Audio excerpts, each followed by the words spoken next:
మిజోరం వాసుల ఎన్నో ఏళ్ల కల నెరవేరబోతోంది. స్వాతంత్ర్యం సిద్ధించి 79 ఏళ్ల తర్వాత మిజోరంలో రైలు కూత పెట్టనుంది. దాదాపు 2.5 దశాబ్దాల తర్వాత ప్రయత్నాలన్నీ ఫలించి మిజోరం రాజధాని ఐజ్వాల్కు రైలు పరుగులు పెట్టనుంది. ఎన్నో అడ్డంకుల తర్వాత ఇంజనీరింగ్ అద్భుతంగా తీర్చిదిద్దిన ఈ ప్రాజెక్టును ఇవాళ ప్రధాని మోదీ ప్రారంభించనున్నారు. ప్రపంచంలోనే అతిపెద్ద నెట్వర్క్ కలిగిన ఇండియన్ రైల్వే దేశంలోని నలుమూలలకు విస్తరించింది. అయితే ఈశాన్య రాష్ట్రాలకు మాత్రం కనెక్టివిటీ చాలా తక్కువ. ఇప్పటి వరకు ఈశాన్య రాష్ట్రాల రాజధానులైన ఈటానగర్, అగర్తల, గౌహతికి రైల్వే నెట్వర్క్ ఉంది. మొదటిసారి మిజోరం రాజధానికి రైల్ కనెక్టివిటీని అందిస్తోంది. బైరాబీ నుంచి ఐజ్వాల్లోని సైరాంగ్ వరకు 51.38 కిలోమీటర్ల పొడవైన కొత్త బ్రాడ్ గేజ్ రైల్వే లైన్ నిర్మాణం పూర్తయింది. 1999లోనే ఈ ప్రాజెక్టుకు కొబ్బరికాయ కొట్టగా కొన్ని అనివార్య కారణాల వల్ల వాయిదా పడింది. North east frontier railway March 2006లో preliminary engineering cum traffic survey చేపట్టింది. దీని ఆధారంగా RITES లిమిటెడ్ 2008లో ప్రీ కన్స్ట్రక్షన్ సర్వేతో పాటు జియో టెక్నికల్ ఇన్వెస్టిగేషన్ నిర్వహించింది. ఆగస్టు 2011లో తన తుది నివేదికను సమర్పించింది. 2008-9లో బైరాబీ సైరాంగ్ లైన్ ను జాతీయ ప్రాజెక్టుగా ప్రకటించారు. 2014 నవంబర్ 29న ప్రధాని మోదీ ఈ ప్రాజెక్టుకు శంకుస్థాపన చేశారు.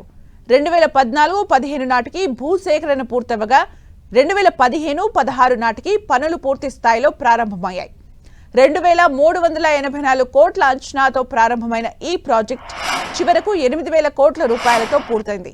ఈ మొత్తం ప్రయాణంలో మొత్తం 55 ప్రధాన వంతెనలు, 87 చిన్న వంతెనలు, 32 సొరంగాలు, 5 రోడ్డు ఓవర్ బ్రిడ్జ్లు, 9 రోడ్ అండర్ బ్రిడ్జ్లు ఉన్నాయి.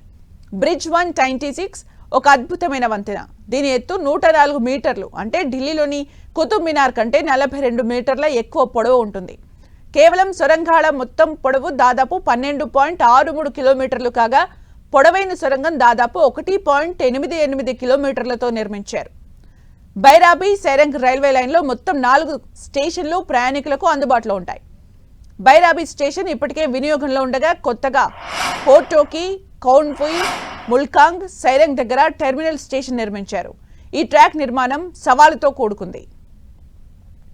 2016 మే 27న ప్రధానమంత్రి నరేంద్ర మోదీ సిల్చార్, బైరాబీ మధ్య రోజువారీ ప్యాసింజర్ రైలును ప్రారంభించడంతో అస్సాం బార్డర్లో ఉన్న మిజోరంకు తొలిసారి రైలు కూత వినిపించింది. అయితే ఆ ప్రాంతం కూడా అస్సాం బార్డర్లో ఉండడంతో మిజోరం వాసులకు పెద్దగా ఉపయోగం లేకుండా పోయింది.